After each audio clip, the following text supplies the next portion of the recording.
Welcome back to Bobby Repairs It. Today, I am going to replace rear brakes on a Toyota RAV4, 2006 specifically, but if you want to replace brakes, especially rotors and brake pads, watch this video. It's very simple, easy, and yeah, let's just go ahead and get right into it. We're gonna just use a floor jack the car up and take off the wheel, and then boom, voila, we'll be able to see the brakes. So let's get to it.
That's how you replace brake pads and brake rotors on a vehicle. It's pretty simple, not too difficult, especially if you have new rotors.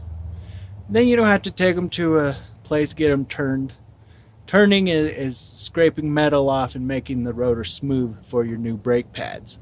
So if you're not replacing the rotors, you have to get your brake rotors turned at like some type of, parts house or any place that would turn them for you. I mean, you're gonna have to pay for it, but anyways, thanks for watching. Bobby Repairs It. We'll see you next time.